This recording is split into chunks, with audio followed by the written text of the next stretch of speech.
ગણિત ધોરણ 7 પ્રકરણ 15 ઘન આકારોનું પ્રત્યક્ષીકરણ. પ્રસ્તાવના: સમતલીય આકૃતિઓ અને ઘન આકારો. આ પ્રકરણમાં પરિમાણના સંદર્ભમાં તમારી જાણીતી આકૃતિઓનું વર્ગીકરણ કરીશું.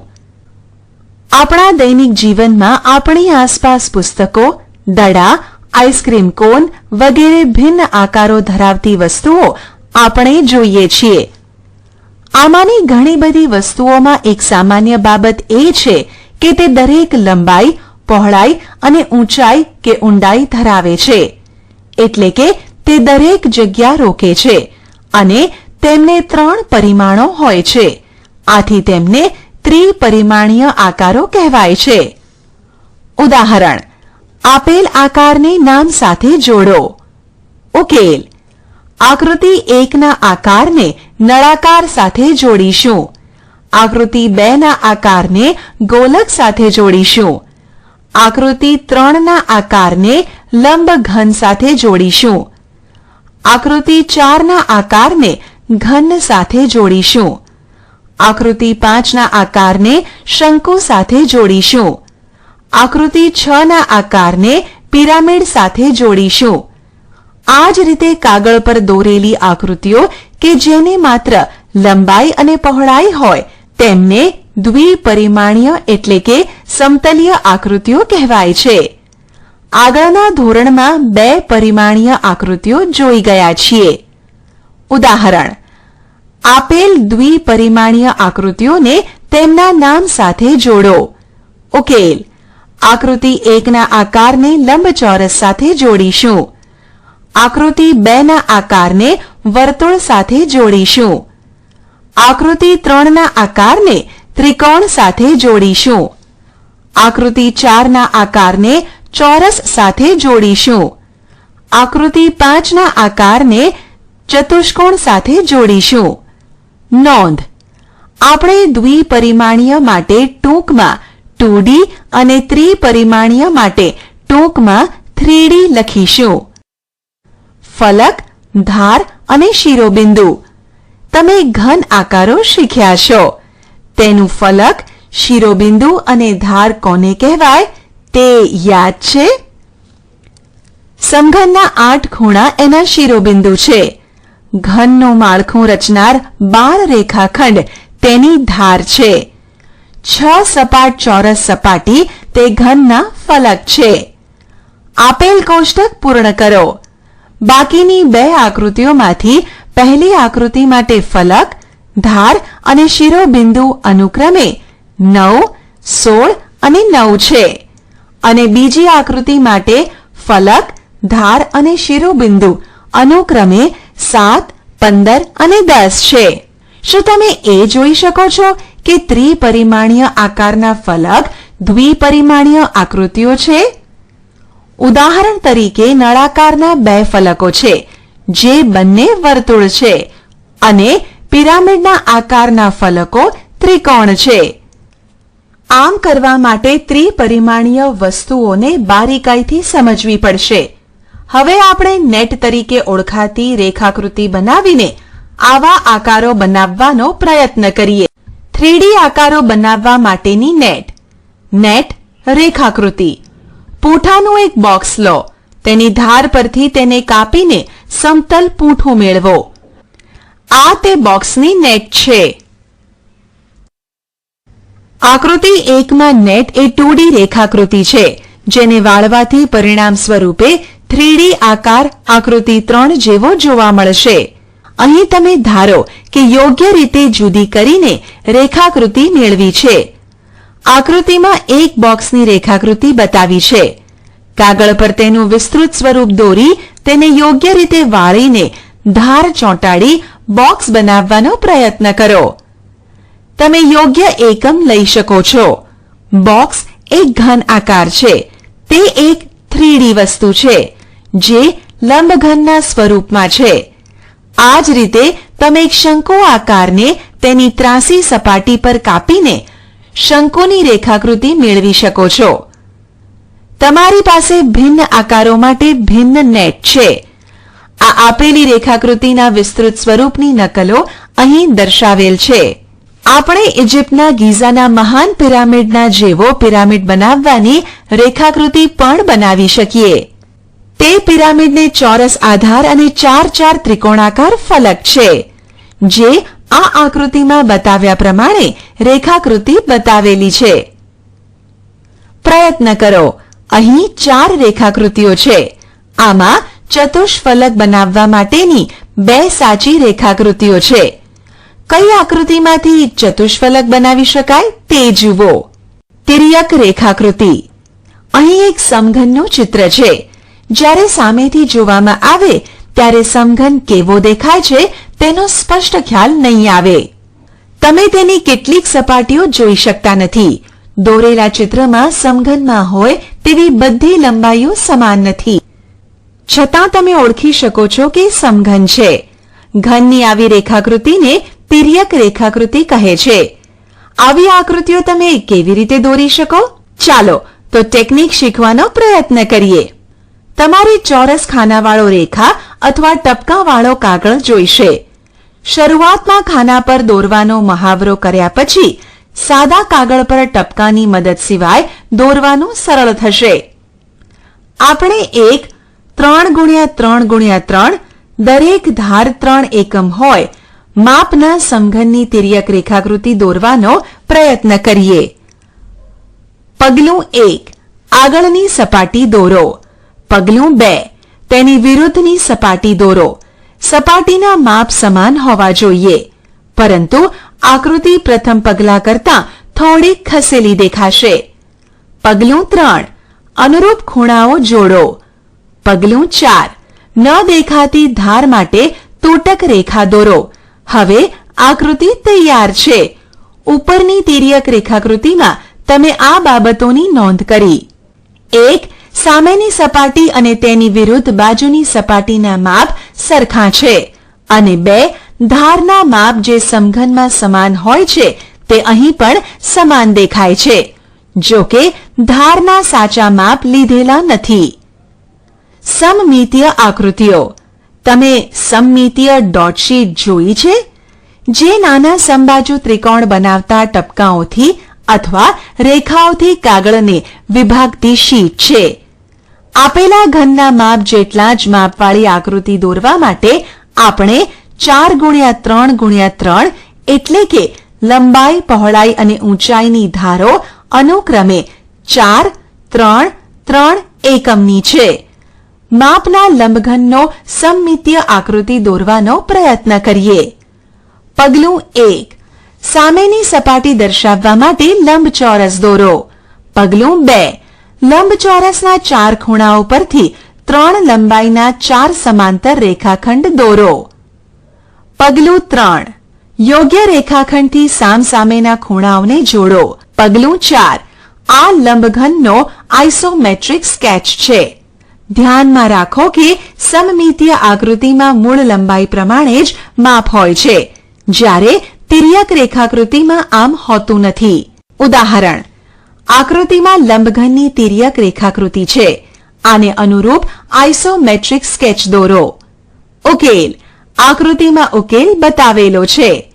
ઉદાહરણ: આઇસોમેટ્રિક ડોટ પેપર પર આપેલા દરેક આકારનો આઇસોમેટ્રિક સ્કેચ બનાવો. ઉકેલ. આકૃતિમાં ઉકેલ બતાવેલો છે. ઉદાહરણ: જેની બાજુ 2 સેન્ટીમીટરની છે તેવા 3 સમઘન બાજુમાં ગોઠવીને એક લંબઘન બનાવે છે. આ લંબઘનની તિર્યક અથવા આઇસોમેટ્રિક આકૃતિ બનાવો. ઉકેલ. 3 સમઘન બાજુમાં ગોઠવતા બનતા લંબઘનની આઇસોમેટ્રિક આકૃતિ અહીં બતાવી છે. આ દરેક સમઘનની બાજુ 2 સેન્ટીમીટર છે. જુઓ, લંબઘનની લંબાઈ બરાબર 2+2+2 બરાબર 6 સેન્ટીમીટર. લંબઘનની પહોળાઈ 2 સેન્ટીમીટર અને ઊંચાઈ 2 સેન્ટીમીટર.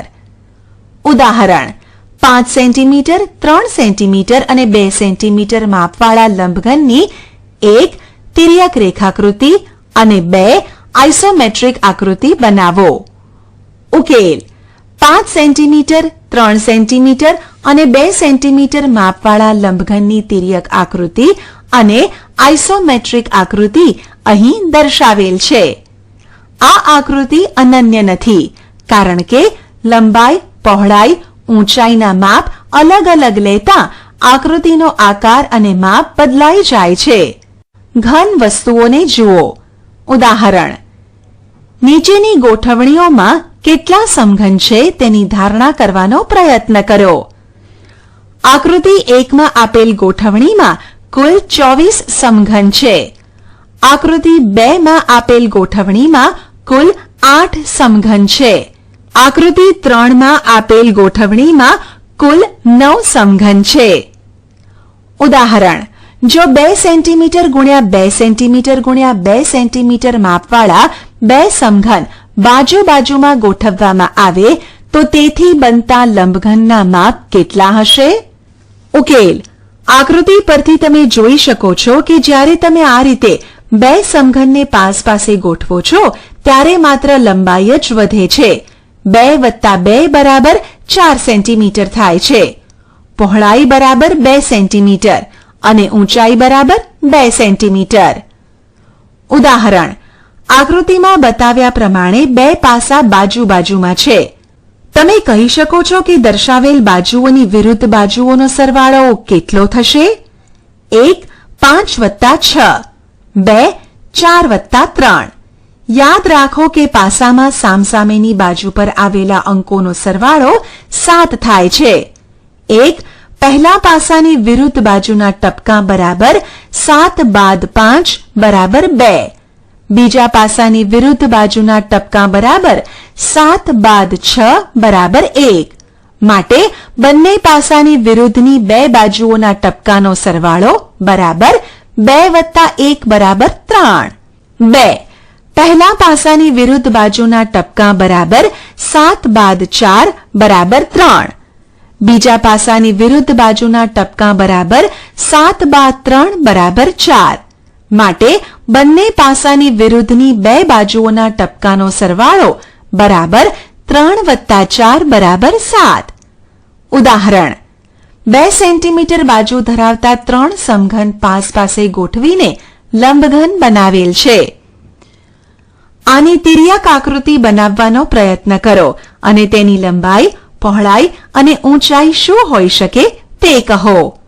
ઉકેલ: 2 સેન્ટીમીટર બાજુવાળા 3 સમઘન એકબીજાને અડકીને એક લંબઘન બનાવે છે. માટે લંબઘનની લંબાઈ બરાબર 2 સેન્ટીમીટર વત્તા 2 સેન્ટીમીટર વત્તા 2 સેન્ટીમીટર બરાબર 6 સેન્ટીમીટર. લંબઘનની પહોળાઈ બરાબર 2 સેન્ટીમીટર. લંબઘનની ઊંચાઈ બરાબર 2 સેન્ટીમીટર. સમતલ પર ઘન આકારો દોરવા. તમે કાગળ પર ચિત્રો દોરો છો જે સપાટ છે. તમે જ્યારે ઘન આકારો દોરો છો ત્યારે ત્રિપરિમાણીય દેખાય તે માટે કેટલાક અંશે 3 શું દોરો છો? આ એક દ્રષ્ટિભ્રમ છે. અહીં તમને મદદરૂપ થાય તેવી 2 ટેકનિક બતાવી છે. વસ્તુને જોવાની એક રીત કાપવું અથવા પાતળી કાતરી કરવી. ચાલો હવે 3D વસ્તુને જુદી જુદી રીતે જોઈએ. કાતરી કરવી. એક પાઉં લો. તે ચોરસ ફલકવાળા લંબઘન આકારમાં છે. તમે ચપ્પુથી તેની પાતળી કાતરી કાપો. તમે જ્યારે ઊભો કાપ મૂકશો તમને આકૃતિમાં દર્શાવ્યા પ્રમાણે ઘણા ટુકડા એટલે કે કાતરી મળશે. દરેકની સપાટી ચોરસ છે. આપણે આને આખી બ્રેડ કે પાઉંનો આડછેદ કહીશું. અહીં આડછેદ લગભગ ચોરસ છે. રસોડામાં રમત. રસોડામાં રસોઈ કરવા માટે શાકભાજીને કાપવામાં આવે ત્યારે મળતા આડછેદોની નોંધ લીધી છે? અલગ અલગ ટુકડાઓનું અવલોકન કરો અને મળતા આડછેદના આકારોથી પરિચિત થાવ. ઉદાહરણ: નીચેની ઘન વસ્તુઓને તમે જો 1 ઊભી, 2 આડી કાપો તો કયા આડછેદ મળે છે? A ઈંટ, B ગોળ સફરજન, C પાસો, D વર્તુળાકાર નળી, E આઈસ્ક્રીમ કોન. ઉકેલ: ઈંટને ઊભી કાપીએ તો લંબચોરસ અને આડી કાપીએ તો આડછેદ પણ લંબચોરસ મળે છે. ગોળ સફરજનને ઊભું કે આડું કાપીએ તો બંને છેદ વર્તુળ જ મળે. પાસાને ઊભો કે આડો કાપીએ તો બંને છેદ ચોરસ જ મળે. વર્તુળાકાર નળીને ઊભી કાપીએ તો લંબચોરસ અને આડી કાપીએ તો વર્તુળ મળે. આઈસ્ક્રીમ કોનને ઊભો કાપીએ તો ત્રિકોણ અને આડો કાપીએ તો વર્તુળ મળે. પડછાયાની રમત. ત્રિપરિમાણીય વસ્તુઓ દ્વિપરિમાણીયમાં કેવી દેખાય તે જોવા માટે પડછાયાનો સરસ ઉપયોગ થઈ શકે. તમે પડછાયાની રમત જોઈ છે? ઘન આકૃતિઓના પડછાયા પડદા પર પાડીને હલનચલન કરતા આકારોનો ભ્રમ ઊભો કરી આનંદ લેવાની રમત છે. એમાં ગણિતના ખ્યાલોનો આડકતરો ઉપયોગ છે. આ પ્રવૃત્તિ માટે તમને પ્રકાશનું ઉદ્ભવ સ્થાન અને કેટલાક ઘન આકારો જોઈશે. એક શંકુની બરાબર સામે બેટરી રાખો. તેનાથી પડદા પર કેવો પડછાયો પડે છે? ત્રિકોણ જેવો. સૂર્ય જ્યારે બરાબર માથા પર હોય ત્યારે બપોરે એક ચાનો કપ આકૃતિમાં દર્શાવ્યા પ્રમાણે ખુલ્લામાં મૂકો. તમને કેવો પડછાયો મળે છે? શું આ પડછાયો સરખો જ રહે છે? સવારનો પડછાયો આ પ્રમાણે અને સાંજનો પડછાયો આ પ્રમાણે જોવા મળે.